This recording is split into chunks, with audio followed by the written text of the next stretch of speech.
ভাবলাম নিজে কিছু করি, আমার কাছে টাকা পয়সা নাই। ওই সময় আমি যে করবো এরকম কোনো কিছুই পাইনি। তখন আমি আমার বান্ধবীকে শেয়ার করি যে আমি এরকম হচ্ছে কি করতে চাচ্ছি, যেহেতু স্ট্রিটে বিজনেস করতে গেলে বেশি একটা ইনভেস্টমেন্টের প্রয়োজন হয় না। তো ভাবলাম সেক্ষেত্রে আমি আগারা যেহেতু বিজনেস করব, তো ওই সময় শীত একটা ভাব ছিল, তাহলে আমি হাঁসের মাংস গরুর মাংস দিয়ে শুরু করি। তখন হান্ডি বিফ আর হান্ডি হাঁস এই খাবার দিয়ে আমি শুরু করেছিলাম। রমজানের বিকালে ইফতারের সময় ঘনিয়ে আসতেই ছোট্ট এই ফুড কার্টের সামনে ভিড় জমতে শুরু করে অসহায় ও নিম্ন আয়ের মানুষদের, কারণ এখানেই নামমাত্র মূল্যে মিলছে পাহাড়ি সব ইফতার। আমার 150 টাকা একটা ইফতার প্লেটটা তৈরি করেছি, যেখানে টোটাল 12 থেকে 13টা আইটেম থাকে। ওই খাবারটা আমরা 10 টাকায় দিচ্ছি। আমরা চাইলেই মানুষকে এটা ফ্রি দিতে পারতাম, কিন্তু ফ্রি গরিব হতে পারে বা নিম্ন মধ্যবিত্ত হতে পারে, অনেকেই ইতস্তত অনুভব করে যে আমাকে ফ্রি দিচ্ছে, আমাকে দয়া করছে। তো ওই চিন্তা ভাবনা থেকে চেষ্টা করলাম তাহলে আমরা নামমাত্র একটা টাকা নেই। ছোলা, মুড়ি, চপ, বেগুনি, আপেল, খেজুর, কলা, ডিম ও জিলাপি সহ প্রায় ডজন খানিক আইটেমের সাজানো এই ইফতার প্লেটের মূল্য 150 টাকা হলেও অসহায় ও নিম্ন আয়ের মানুষরা পাচ্ছেন মাত্র 10 টাকায়। আর এই অভিনব এই উদ্যোগের নেপথ্যে রয়েছেন তরুণ উদ্যোক্তা আসমা, যার উদ্দেশ্য একটাই, রমজানে অসহায় মানুষের মুখে একটু হাসি ফোটানো। অনেক মানুষ আছে যারা ভালো কিছু অ্যাফোর্ড করতে পারে না ইফতারের সময়। যেমন আমার এখানে কিন্তু হেলদি অনেক খাবার আছে, তো এগুলো একজন কম আয়ের মানুষ বা যারা অসহায় সুবিধা বঞ্চিত তারা কিন্তু কখনোই একসাথে এত কিছু খাবে না। তো তাদেরকে টার্গেট রেখে মূলত আমার এই আয়োজনটা করা, অন্তত সুবিধা বঞ্চিত মানুষ যা নিম্ন আয়ের যে মানুষগুলো আছে তারা এখানে ইফতার করতে পারে। 2024 সালে নিজের পায়ে দাঁড়ানোর স্বপ্ন নিয়ে প্রাইভেট চাকরি ছেড়ে দেন আসমা।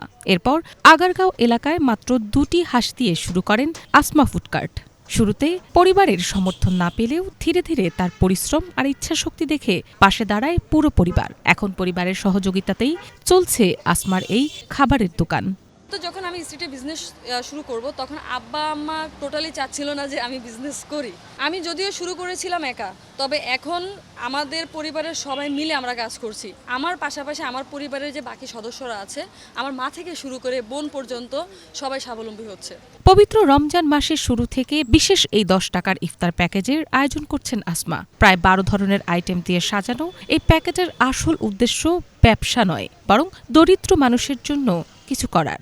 আসমা জানান, সারা বছর ব্যবসা করলেও রোজার মাসে মানুষের জন্য কিছু করতে পেরে তার আত্মতৃপ্তি কাজ করে।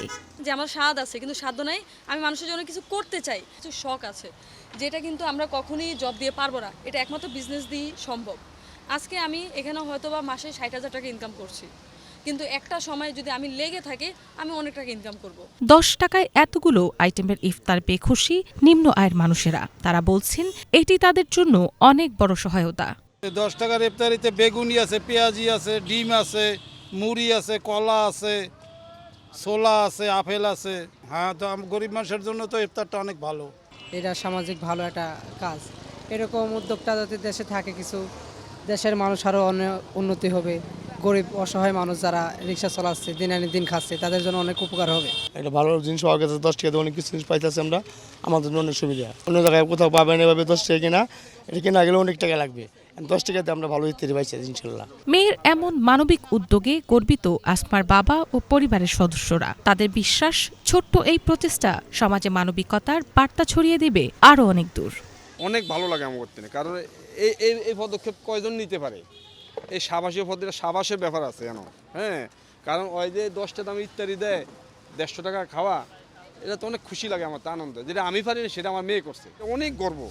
এটা যে যার ছেলে আছে তেও তো পারে না, এগুলা আমার মেয়ে করে দেখাইতে আছে, আলহামদুলিল্লাহ।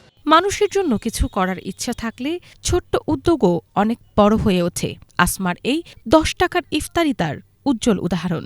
এটা আপনার কাছে ফ্রি নিলে ভালো হইতো, ভালো লাগতো নাকি হচ্ছে কিনে নিছেন এটা ভালো লাগতেছে 10 টাকায়? মিনালা দিবা, বাংলা ভিশন, ঢাকা।